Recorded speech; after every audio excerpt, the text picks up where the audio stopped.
Hello and welcome to the SIWI Sofa, where we sit down with some of the most interesting participants at the World Water Week to learn more about the array of water-related issues being discussed this week in Stockholm. My name is Eric Paglia, host of the SIWI Sofa, and the name of this session, the final session of the SIWI Sofa for the 2016 World Water Week, is Balancing Act, What Now for Corporate Water Goals? And joining me here on the SIWI Sofa, we have Lindsay Bass, Manager of Corporate Water Stewardship at the World Wildlife Fund. We have Greg Koch, the Senior Director of Global Water Stewardship at the Coca-Cola Company. And Paul Friedman, Co-founder, CEO, and President of Limnotech. Welcome to the SIWI Sofa. Very nice to have you back. Thanks, Eric. Thank you. So Lindsay, perhaps we could start with you. Could you please tell us a bit about why WWF is involved in corporate water stewardship and why you think it's so critical to WWF's mission? Sure. Well, WWF's mission is to build a future where people can live in harmony with nature. And to do that, we really see water as the ultimate enabler of all life. So people, communities, businesses, and the world's largest economies. Really, we all rise or fall by how well we manage our water resources. So it's critical that we look at how we can address this and secure this very important resource. It is precious and increasingly scarce. And when we look at the challenges that are facing water, we see that we have, are looking towards the future. We've got 2.3 billion more people that are expected to be living in water-scarce basins. Over 1.8 million people that don't have access to safe drinking water. 60% of businesses are telling us that their growth and profitability are going to be impacted by water within the next 5 years. And for us, one of the world's largest international environmental organizations, we see freshwater species disappearing from the planet faster than any other. So these are major challenges that we face. And in order for us to fulfill our mission, these are problems that are bigger than any one organization, any one sector. And so it's really critical for us to partner. And I think this is a place where the private sector has really seen water moving up the corporate agenda. And it's gone from predominantly CSR issue to one that is, very material to the business. And that's especially true and something that Coca-Cola realized early on. And so for us, it's a matter of, banding together and working around those shared challenges, leveraging the corporate sector's ability to influence while also helping them understand how they can drive down the impacts they might be having on those precious water resources.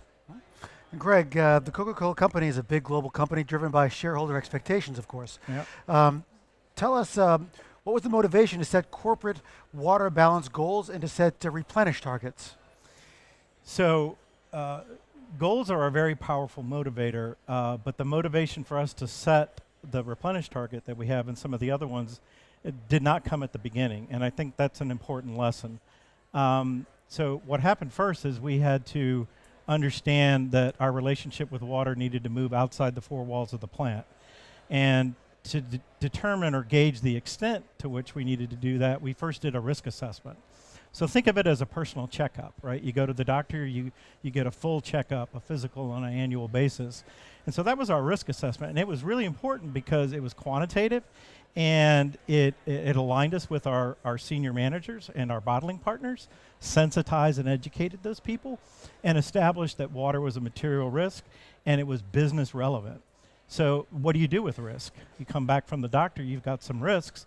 You want to mitigate those risks. You can insure against those risks, and you can live with some risk, right? So you might join a gym, get a running buddy, consult a dietitian or a nutritionist, and then ultimately you might set some goals. And that's the same path that we took. So after we established the business case and the strategy to mitigate risk, it said you've got to step outside the four walls of the plant and address watersheds, communities, policy, advocacy, the whole gamut of water responses. So we had to build capacity. We had to form partnerships, such as with WWF, because we're not an NGO, we're not the government.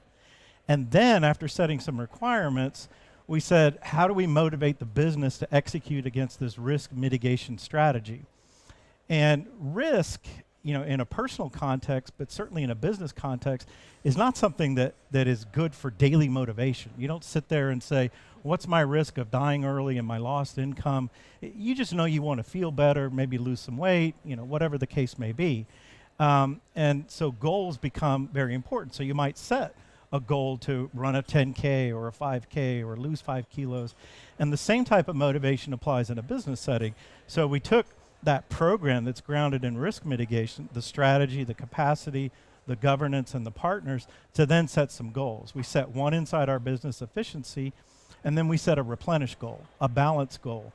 And it's reflective of the work we're doing for those risk mitigation reasons, right? We're working in communities, water for productive use and agriculture, watershed conservation, and we realize a subset of all of that that's related to water quantity could be quantified if we developed the methodologies, thanks to Limnotech, and validated that.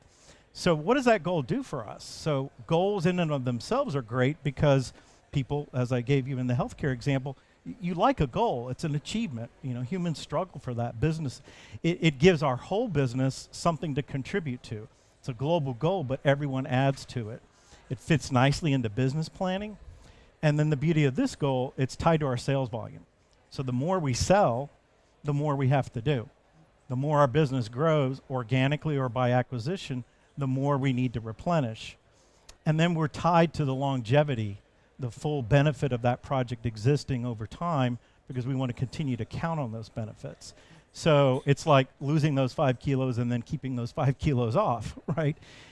So there's a strong motivator in having the goal, but an even stronger one in what it means for the future, what we have to do and to maintain those. But it's all grounded in risk. We didn't start with the goal. The goal, in the sense of replenish and balance, is an articulation that's easily understood of a really comprehensive strategy. So Paul, Limnotech is a science and engineering firm. Can you tell us about your involvement in the project and what are the challenges, the main challenges that you've addressed so far? Yeah, Limnotech, as you said, is we have 40 years of history in applying science to make better water decisions. That said, this posed some very special challenges in this Replenish program. And first of all, there were, at what is there, close to 1,000 facilities, there were an enormous number of projects that the local business units wanted to implement. So the question was, these might be beneficial for the environment or the communities, but were they beneficial and contributing positively to replenishing water? And if so, how can you actually quantify it? How can you quantify how much volume it added? And then you look back and you look at, again, thousands of projects, thousands of proposals, all inherently good actions. But how do you prioritize? How do you pick ones that belong in this program? And so they're different. Many of them, some were changing land use, deforestation. Some of them were changing agricultural practices. It might be buffer strips or changing irrigation practices. Some of them might be rainfall capture. So there were very different kinds of projects, each relevant in their local communities. So you had to be able to prioritize them and choose. You had to ensure that they were feasible and importantly, sustainable. It wasn't just a 1 year, get a quick benefit and then gone. These things had to last, sustainable long term. And last and most important, which was what we brought to the table, was make these scientifically defensible, that the numbers that we quantified the benefits were backed up by science. Now, fortunately, there are very complex computer models and a long history of science in doing watershed analysis, but that's quite complex and costly and often requires too much data. So we extracted the algorithms from these sophisticated tools, and then we embedded them into a more simple framework where you could first screen the different projects, determine which were more beneficial, then you could select the ones, you could refine the design, and then implement, and then you could calculate an estimate using a simplified methodology. And that's all published in a publication this last year, the Journal of Management and Sustainability. So we had the Replenish, which was good for the environment, good for the communities, and a Replenish benefit, and scientifically defensible.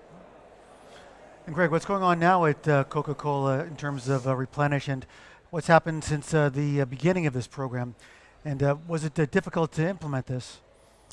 Well, that's three questions. So, So first of all, believe it or not, it wasn't difficult to implement because we were already doing the types of projects that Paul described with partners like WWF because it was grounded in that business strategy and that business case. And so we realized there was a huge subset of all the things we were doing that could be quantified and validated, like he said. And once we started adding up the numbers, they added up. And we announced this week that we're at 115% of our sales volume replenish, about 192 billion liters.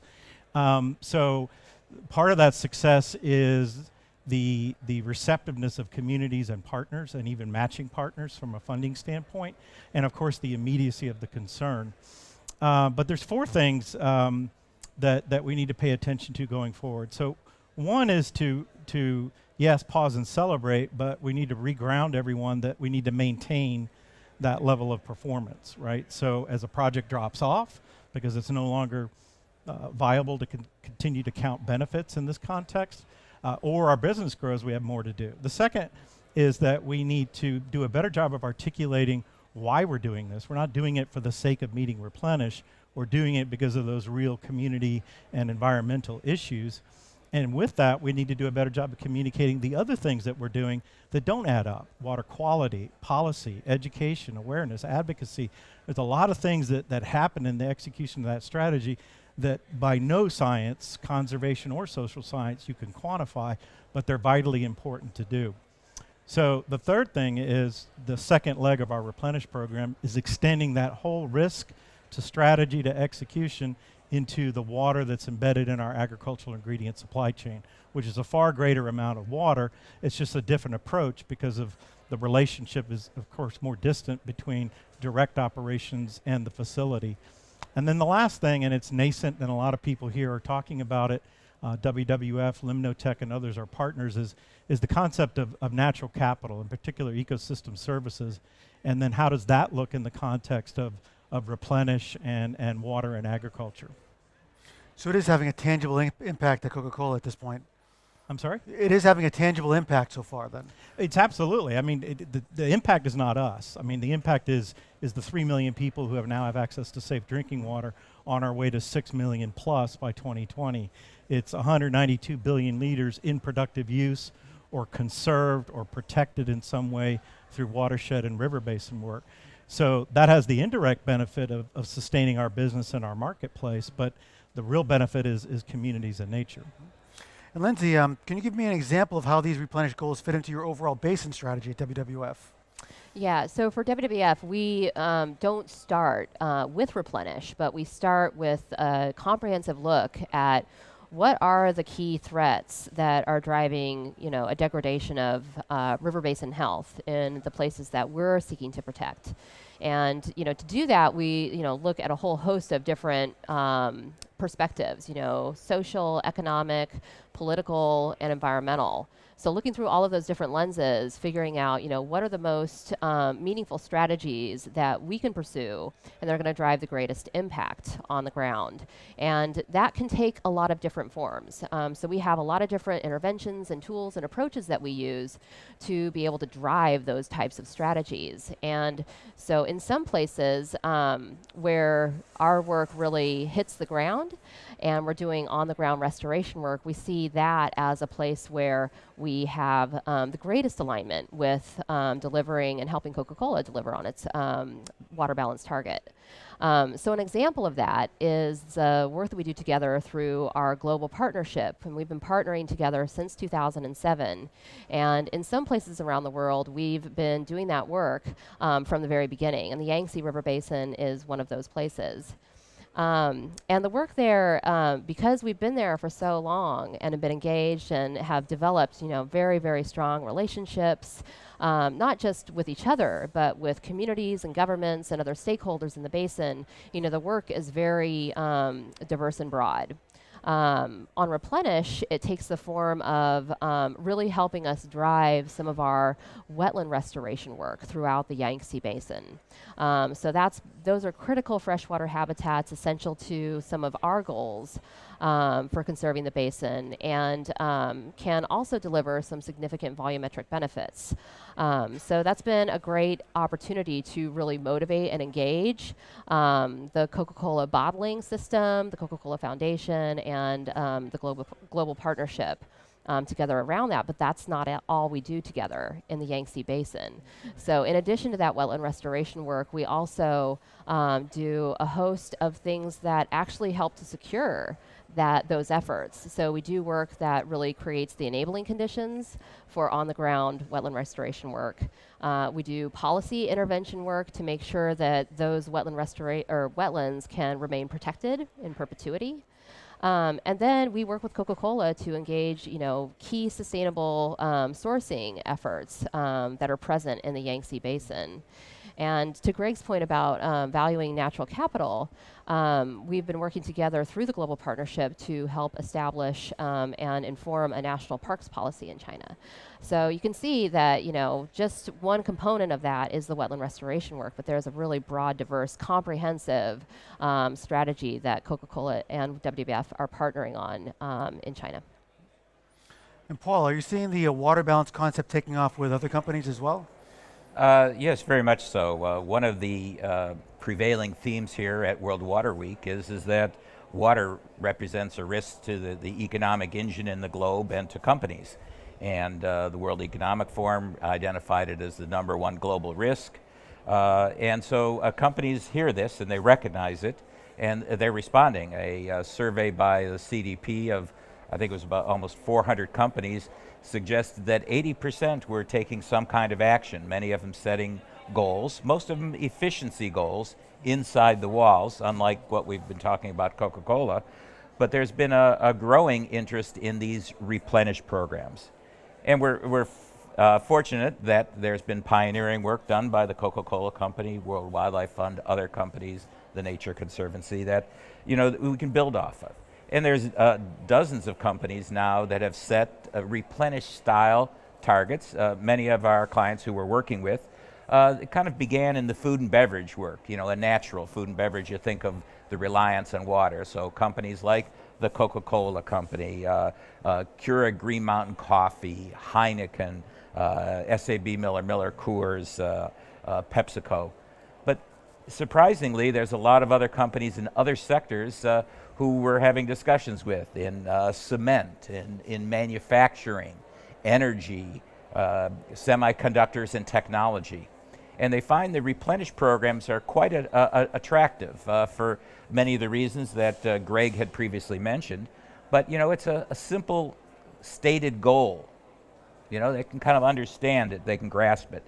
But also you can tailor your projects to locally community relevant.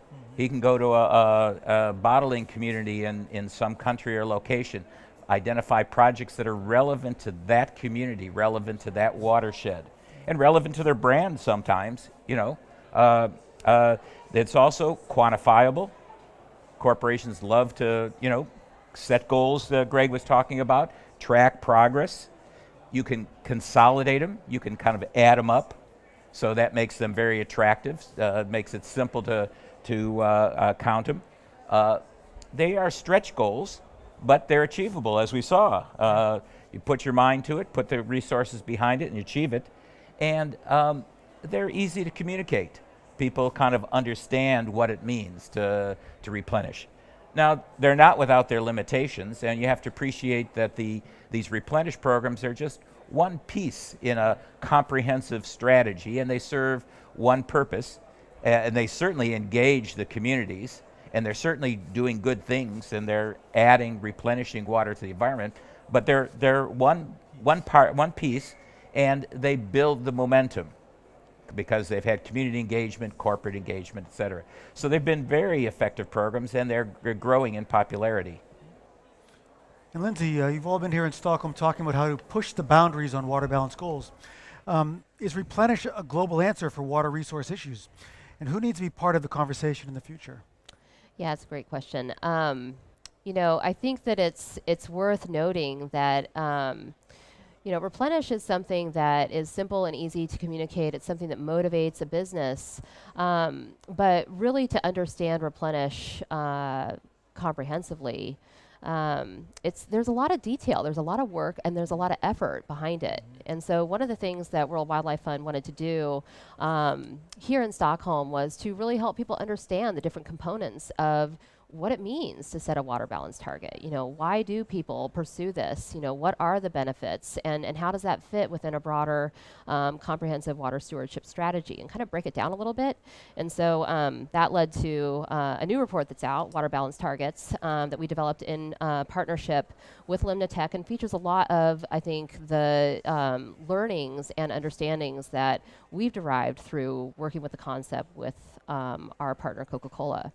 In terms of where it's going in the future, I think that, as both Greg and Paul have noted, Replenish is something that can really be a Kickstarter. One of the hardest things for companies to do sometimes is go beyond the fence line.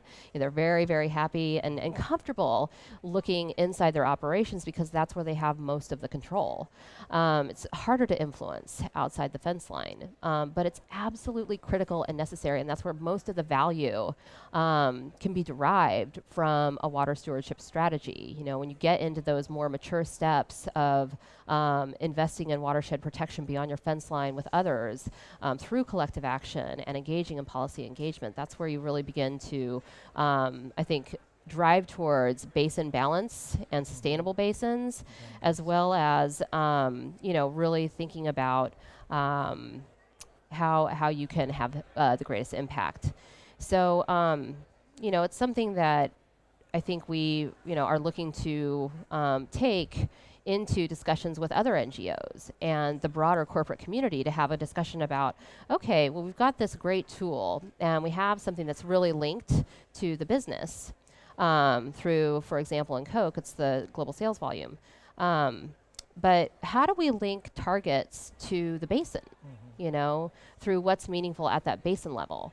And so that's the dialogue that we've started to have here in Stockholm. And, that was kind of an initial grouping of NGOs, civil society, academics, and corporations. And now I think we need to kind of broaden that tent and bring many others into that conversation. And some of the things that we're looking at are, really, I think, pulling together a lot of the great examples and case studies from work that thought leaders in the water space are doing around this to provide good examples.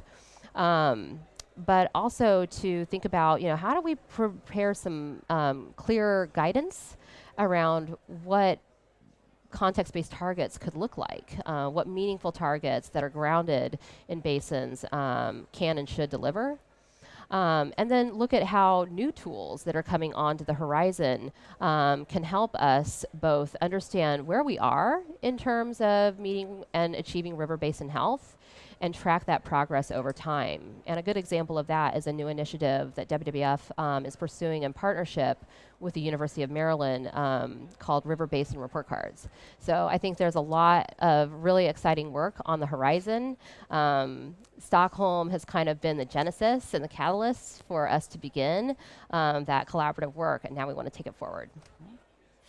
And Paul, how do we make sure that actions by companies are materially relevant to the local problems? Yeah, I want to build on Lindsay's comments here because the Replenish program is a very powerful tool, but it's just an incremental contribution. It's a component. And it's not always in itself resulting in a sustainable water supply. It's contributing positively, and it's part of the path, but it's a piece of the puzzle. So the question is you have to, as Lindsay said, you have to look at it on a watershed basis, and you have to do what we often call a water budget, like your checkbook balance. How much is coming in, how much is going out, who's using it, what you're spending on. You're spending it on food, on transportation, on housing, who's using it. And then you have to begin to start a much more complex conversation and a much more complex analysis. You need much more data. You need data on the whole basin and the users. You need data on the hydrology, the geology, the land uses, the farming practices, And so you need a comprehensive understanding of what's going on. Then you often need more sophisticated tools and models to simulate how the different actions might result in truly sustainable, not just incremental improvements, a framework to discuss those solutions, and then, of course, some motivation to collaborate within the broader community of stakeholders and users. Fortunately, we have decades of scientific experience in doing these kinds of things, more in the water quality vein than in the quantity, but so what we have to do is start applying these in the global environments where these exist. And so we can do it. It's just a question of having the determination, the motivation, the resources, and there's a shared value because all the stakeholders have an interest in water, whether it be for public health, for environmental protection, for business, for energy, whatever it is. So there's a commonality, a common vision, even if it comes through different goals. So it's very exciting for us to be working with thought leaders like the Coca-Cola Company and WWF to begin kind of pioneering how to apply these and find case studies and develop standards of practice for how you approach this and build that consensus on collective action.